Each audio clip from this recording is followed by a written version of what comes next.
आज घराच्या आत मात्र अस्वस्थ करणारी, मन पोखरणारी शांतता होती. सीमा स्वयंपाकघरात उभी होती.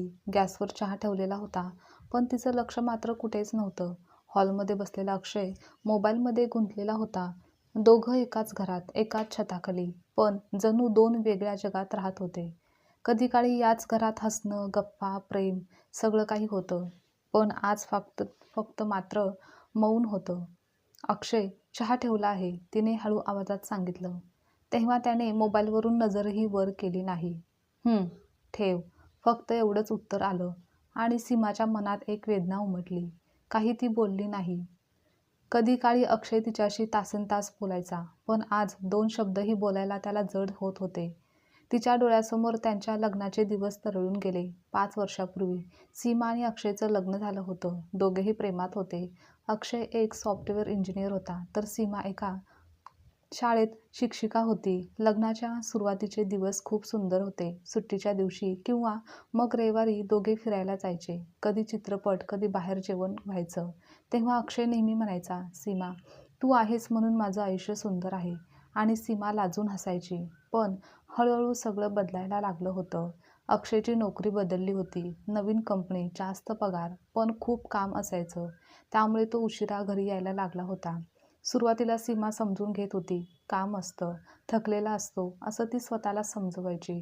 पण दिवसागणिक त्यांच्यातील अंतर वाढत गेलं. अलीकडे अक्षय बोलणे कमी करू लागला व मोबाईल आणि लॅपटॉपमध्येच तो गुंतलेला असायचा. एका रात्री सीमाने विचारलं, अक्षय, आपण आधीसारखे बोलत का नाही आता? तेव्हा अक्षय चिडून म्हणाला, सीमा, प्रत्येक गोष्टीचं भांडवल करू नकोस. त्यापेक्षा कामाचा ताण समजून घे. त्या रात्री ती खूप रडली, पण समस्या इथेच थांबली नाही. घरात छोट्या छोट्या गोष्टीवरून भांडणं व्हायला लागली होती. तुला माझी अजिबात काळजी नाही, तुला माझी कदरच नाही, असं सीमा नेहमी म्हणायची. आणि अक्षय लगेच उत्तर द्यायचा, नेहमी तूच सतत तक्रार करत असतेस. आणि मग कधी कधी दिवसांदिवस दोघे एकमेकांशी बोलतच नसायचे. त्यामुळे त्यांच्या नात्यातील प्रेम हळूहळू रुसव्यात बदलत होतं. एक दिवस सीमा शाळेतून घरी आली. घरात अक्षय नव्हता आणि टेबलवर एक कागद ठेवलेला होता. तिने तो उघडला. तो वकिलाचा नोटीस पेपर होता.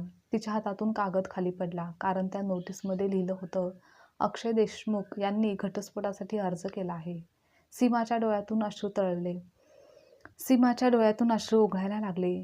तिचं संपूर्ण जग त्या क्षणी कोसळलं होतं. त्या संध्याकाळी अक्षय घरी आला. सीमा त्याच्यासमोर उभी राहिली. तिच्या हातात ती नोटीस होती. अक्षय, हे काय आहे? तो शांतपणे म्हणाला, तुला कळले ना? पण का?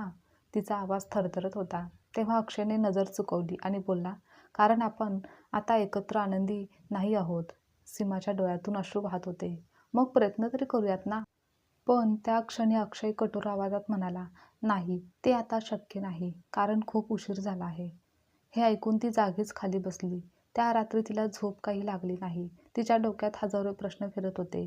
मी काय चूक केली? आपलं प्रेम इतकं कमकुवत होतं का? की अक्षयच्या आयुष्यात कोणी दुसरं आहे? हे विचार तिच्या मनाला पोखरत होते. सकाळी ती तिच्या आईकडे गेली. आईने तिला मिठी मारली. काय झालं गं? सीमा रडत रडत सगळं काही सांगू लागली. आई काही क्षण शांत राहिली, मग म्हणाली, बाळा, कधी कधी नातं वाचवण्यासाठी एकट्याने प्रयत्न करून उपयोग नसतो. तर दुसरीकडे अक्षयही शांत नव्हता. तो ऑफिसमध्ये बसला होता. त्याच्या टेबलवर सीमाचा फोटो होता. त्याने फोटो हातात घेतला आणि त्याच्या डोळ्यातही पाणी आलं, कारण सत्य काही वेगळंच होतं. अक्षयच्या आयुष्यात खरंच कोणीतरी आलं होतं. ओवी, ऑफिसमधील त्याची सहकारी. ओवी त्याच्यासोबत जास्त वेळ घालवायची, त्याला समजून घ्यायची आणि म्हणूनच हळूहळू तो तिच्याकडे आकर्षित झाला होता. आणि त्याला वाटायला लागलं होतं की सीमासोबतचं नातं आता आपलं संपलं आहे. काही दिवसांनी सीमा आणि अक्षय कोर्टात भेटले. दोघेही समोरासमोर उभे होते. कधी काळी एकमेकांसाठी जगणारे 2 माणसं आज एकमेकांपासून वेगळं होण्यासाठी आले होते. जजने विचारलं, तुम्ही दोघे घटस्फोटावर ठाम आहात का? सीमाने अक्षयकडे पाहिलं. तिच्या डोळ्यात अजूनही प्रेम होतं, पण अक्षयची नजर खाली होती. सीमाच्या मनात एकच प्रश्न घुमत होता, आपलं प्रेम इतक्या सहज संपलं का? कोर्टाच्या त्या मोठ्या हॉलमध्ये सीमा आणि अक्षय समोरासमोर उभे होते. दोघांमध्ये फक्त काही पावलांचं अंतर होतं, पण त्या काही पावलांमध्ये 5 वर्षांचं आयुष्य, आठवणी आणि तुटलेलं प्रेम दडलेलं होतं. जजने पुन्हा विचारलं की तुम्ही दोघेही या निर्णयावर ठाम आहात का? अक्षय काही क्षण शांत राहिला, मग हळू आवाजात म्हणाला, हो. तो एक शब्द ऐकून सीमाच्या हृदयाला जणू कोणीतरी भोसकलं. तिने शेवटचा एकदा अक्षयकडे पाहिलं. कधी काळी त्याच डोळ्यात तिच्यासाठी प्रेम होतं. आज मात्र तिथे थंडपणा होता. मग जज बोलले, ठीक आहे, कायद्यानुसार 6 महिन्याचा कालावधी दिला जाईल. त्या दरम्यान तुम्हाला विचार करण्याची संधी आहे. त्यानंतर सुनावणी संपवली. दोघेही कोर्टाच्या बाहेर आले. काही क्षण शांतता होती. सीमाने धीर करून विचारलं, अक्षय, एक प्रश्न विचारू? अक्षयने मान हलवली. आपण खरेच इतके दूर गेलो आहोत का की परत येणं शक्यच नाही? अक्षय फार काही बोलला नाही. तो फक्त म्हणाला, सीमा, आता भूतकाळ आठवून काही फायदा नाही. तिच्या डोळ्यात अश्रू आले आणि ती काही न बोलता तिथून निघून गेली. आता मात्र त्या दिवसानंतर ती पूर्णपणे बदलली. ती आधीसारखी हसत नव्हती. शाळेत मुलांना शिकवत असताना ती स्वतःला सावरायची, पण घरी आल्यावर मात्र तिचं मन पुन्हा तुटायचं. एके दिवशी तिची मैत्रीण नेहा तिला भेटायला आली. तिने सीमाकडे पाहिलं. तू इतकी शांत का झाली आहेस? काही नाही. नेहाने तिचा हात धरला. माझ्यापासून लपू नकोस. ते ऐकताच सीमाच्या डोळ्यातून अश्रू व्हायला लागले. ती रडत रडत म्हणाली, नेहा, माझं सगळं संपलं ग. नेहा शांतपणे ऐकत होती. मग ती म्हणाली, सगळं संपलं असं लगेच मानू नकोस. सीमा हळू आवाजात म्हणाली, अक्षयच्या आयुष्यात कोणीतरी दुसरं आहे. नेहा थोडा वेळ शांत राहिली. मग म्हणाली, जर असं असेल तर कदाचित हा निर्णय तुझ्यासाठी चांगलाच असेल. सीमाला ते ऐकून अजूनच वेदना झाल्या, कारण तिच्या मनात अजूनही अक्षयसाठी प्रेम होतं. तर दुसरीकडे अक्षयचं आयुष्य तितकंहीच काही सोपं नव्हतं. ओवी त्याच्यासोबत जास्त वेळ घालवत होती. ती त्याला सतत सांगायची, अक्षय, तू खूप चांगला आहेस. तुला आनंदी राहण्याचा पूर्ण अधिकार आहे. अक्षय हसून मान हलवायचा, पण कधीकधी तो शांत व्हायचा. एक दिवस ओवीने विचारलं, तू अजूनही सीमाबद्दल विचार करतोस का? अक्षय थोडा वेळ काही बोलला नाही आणि मग नंतर म्हणाला, 5 वर्षाचं नातं आहे. विसरणं इतकं सोपं असतं? ओवी म्हणाली, पण तुला पुढे जायला हवं. अक्षयने मान हलवली, पण त्याच्या मनात अजूनही गोंधळ होता. एका रात्री अक्षय घरी एकटाच बसला होता. घरात सगळीकडे सीमाच्या आठवणी होत्या. भिंतीवर त्यांच्या लग्नाचा फोटो होता. तो फोटो पाहून अक्षय काही क्षण स्तब्ध झाला. त्याला आठवलं की त्या दिवशी सीमा किती आनंदी होती. ती त्याला म्हणाली होती, अक्षय, आपण आयुष्यभर एकमेकांना साथ देऊ ना? आणि अक्षयही हसून म्हणाला होता की हो, नेहमीच. आता त्या आठवणीने अक्षयच्या डोळ्यात पाणी आलं. तो स्वतःशीच म्हणाला, मी खरंच योग्य निर्णय घेतोय का? आता तिकडे याच दरम्यान सीमाच्या आयुष्यात एक नवा व्यक्ती आला होता. तो होता विवेक. तो त्या शाळेच्या ट्रस्टमध्ये काम करत होता. एक दिवस शाळेत कार्यक्रम होता. सीमा स्टेजच्या मागे तयारी करत होती. तेव्हा विवेक तिच्याशी बोलायला आला. तुम्ही सीमा मॅडम ना? हो. मग विवेक हसून म्हणाला की तुमच्याबद्दल खूप ऐकलं आहे. तुम्ही मुलांना खूप छान शिकवता म्हणे. सीमा हलकंसं हसली. खूप दिवसांनी त्या चेहऱ्यावर खरं हसू दिसलं होतं. त्यानंतर हळूहळू विवेक आणि सीमाची ओळख वाढू लागली. विवेक खूप समजूतदार होता. तो सीमाच्या वेदना शांतपणे ऐकायचा. एक दिवस विवेक म्हणाला, कधी कधी आयुष्य आपल्याला जे गमवायला लावतं त्यापेक्षा चांगलं काही देण्यासाठीच. सीमा त्याच्याकडे पाहत राहिली. तिच्या मनात पहिल्यांदाच एक विचार आला की कदाचित आयुष्य इथेच संपत नाही. एके दिवशी अक्षयला कळलं की सीमा आता खूप बदलली आहे. ती आधीसारखी दुःखी दिसत नाही. हे ऐकून अक्षयच्या मनात विचित्र भावना निर्माण झाली. तो विचार करू लागला की ती खरंच मला विसरली का? त्यामुळेच त्याच्या मनात अचानक मत्सर जागा झाला. त्या रात्री तो खूप अस्वस्थ झाला. त्याला पहिल्यांदा जाणवलं की कदाचित त्याने खूप मोठी चूक केली आहे. काही दिवसांनी पुन्हा कोर्टाची तारीख झाली. सीमा आणि अक्षय पुन्हा समोरासमोर उभे होते. पण यावेळी सीमा आधीसारखी तुटलेली दिसत नव्हती. तिच्या चेहऱ्यावर एक शांत आत्मविश्वास होता. तेव्हा जजने विचारलं की तुम्ही अजूनही घटस्फोटावर ठाम आहात का? यावेळी अक्षयने सीमाकडे पाहिलं. त्याच्या मनात हजारो आठवणी जाग्या झाल्या. सोबतच तेव्हा त्याला जाणवलं की सीमाच्या डोळ्यात आता वेदना कमी आणि ताकद जास्त होती. तो काही बोलणार इतक्यात सीमा शांतपणे म्हणाली की हो, मला घटस्फोट हवा आहे. अक्षय मात्र थक्क झाला, कारण त्याला विश्वासच बसत नव्हता. कधी काळी त्याच्यासाठी जगणारी सीमा आज स्वतःसाठी उभी राहिली होती. अक्षयच्या मनात अचानक रिकामेपणा पसरला. त्याला जाणवलं की तो आता सीमाला गमावत आहे, तेही कायमचं.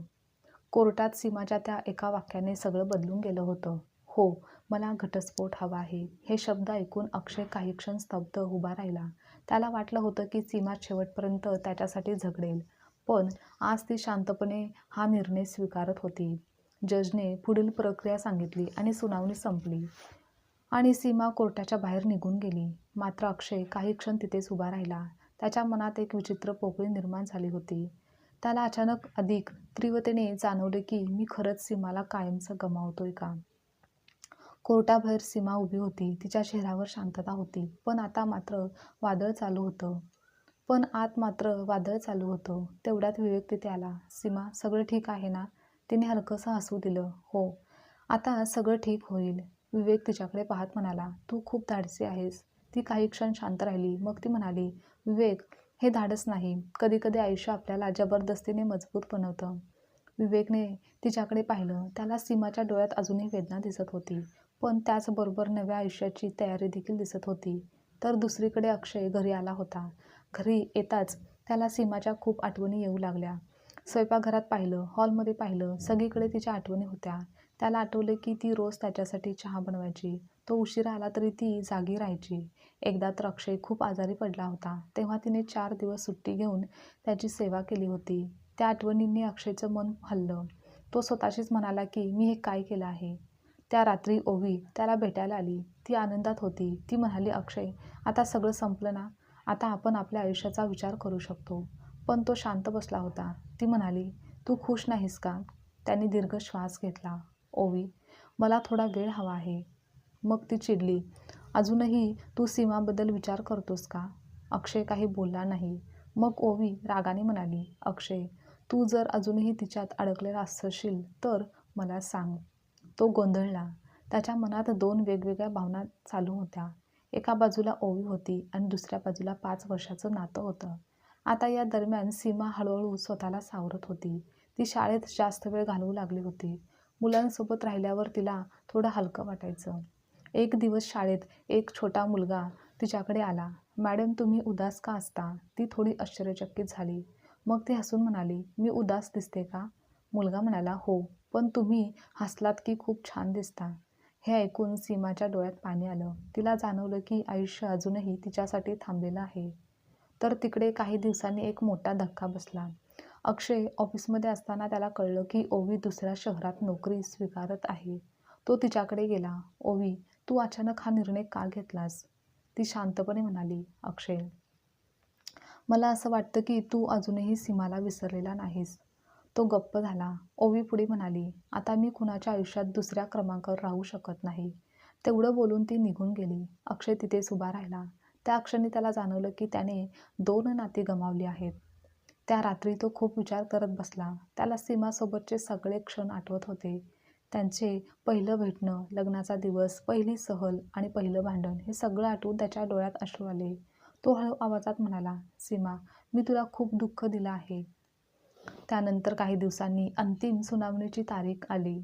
कोर्टात पुन्हा सीमा आणि अक्षय समोरासमोर उभे होते. पण यावेळी परिस्थिती वेगळी होती. अक्षयच्या मनात पश्चाताप होता. पुन्हा जजने विचारलं, हा तुमचा निर्णय अंतिम आहे का? त्या क्षणी अक्षय अचानक बोलला, थांबा, मला काही सांगायचं आहे. सगळे त्याच्याकडे पाहू लागले. अक्षय सीमाकडे वळला.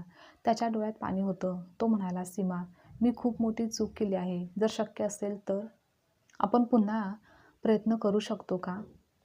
आता या वाक्याने कोर्टात शांतता पसरली. सीमा त्याच्याकडे पाहत होती. तिच्या डोळ्यात भावना होत्या, पण त्याचबरोबर एक कठोर शांतता देखील होती. ती काही क्षण शांत राहिली. मग हळू आवाजात म्हणाली, अक्षय, कधी कधी माफी मिळू शकते, पण तुटलेला विश्वास, तुटलेलं नातं परत मिळवणं खूप कठीण असतं. अक्षयचं हृदय धडधडू लागलं. पण आता निर्णय सीमाच्या हातात होता. कोर्टात एकदम शांतता पसरली होती. अक्षयने सीमासमोर हात जोडले होते. त्याच्या डोळ्यात पश्चाताप स्पष्ट दिसत होता. सीमा, खरंच मला माफ कर. मी खूप मोठी चूक केली आहे. तो थरथरत्या आवाजात म्हणाला. ती काही क्षण त्याच्याकडे पाहत राहिली.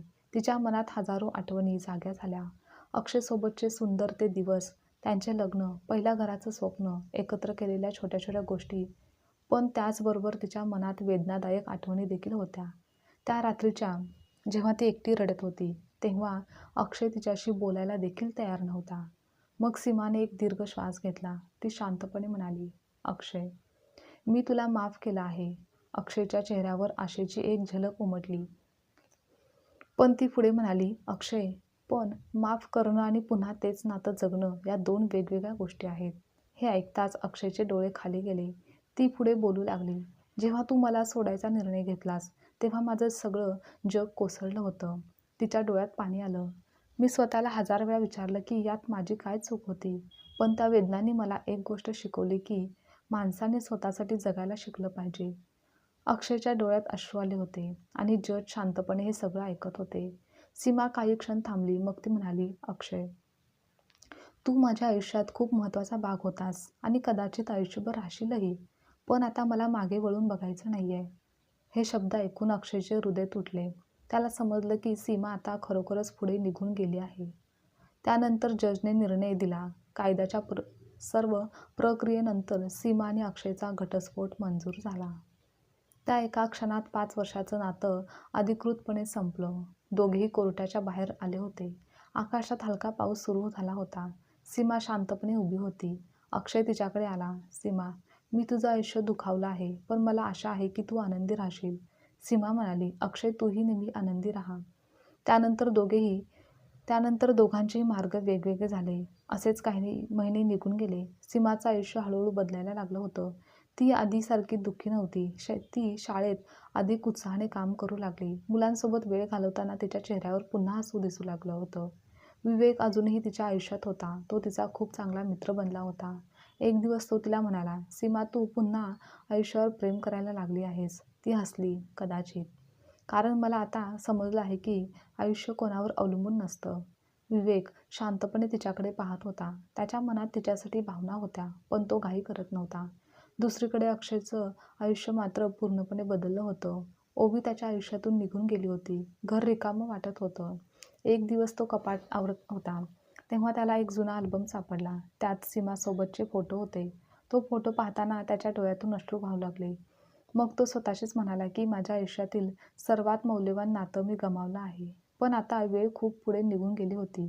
काही महिन्यांनी सीमा आणि अक्षय अचानक एका पुस्तक प्रदर्शनात भेटले. दोघेही काही क्षण शांत उभे राहिले. मग अक्षय म्हणाला, कशी आहेस? ती हसून म्हणाली, मी खूप चांगली आहे. आणि तू? तोही हलकसा हसला, मीही ठीक आहे. दोघे काही क्षण जुन्या आठवणीबद्दल बोलले. पण आता त्यांच्या नात्यात राग नव्हता, फक्त शांत स्वीकार होता. निघताना सीमा म्हणाली, अक्षय, कधी कधी नातं संपतं म्हणजे प्रेम संपत नाही, तर ते फक्त आठवण बनून राहतं. अक्षयच्या डोळ्यात पुन्हा पाणी आलं. तो म्हणाला, सीमा, तू नेहमीच मजबूत होतीस. सीमा म्हणाली, अजिबात नाही. आयुष्याने मला तसं बनवलं आहे. आणि ती पुढे चालत गेली. अक्षय तिला दूर जाताना पाहत राहिला. पावसाचे थेंब हळूहळू पडत होते आणि त्या पावसात एक नातं संपलं होतं. पण 2 आयुष्याने नवीन मार्ग स्वीकारलेला होता. काही नाती आयुष्यात कायम राहण्यासाठी नसतात. ती फक्त आपल्याला काही शिकवण्यासाठी येतात. सीमा आणि अक्षयचं नातं तुटलं, पण त्या तुटण्याने दोघांनाही स्वतःला समजण्याची संधी दिली होती. आणि शेवटी एक घटस्फोट 2 आयुष्यांच्या नव्या सुरुवातीचं कारण ठरला. आजची कथा तुम्हाला आवडल्यास लाईक, शेअर, कमेंट करा आणि चॅनलवर नवीन असाल तर चॅनलला सबस्क्राईबसुद्धा नक्की करा.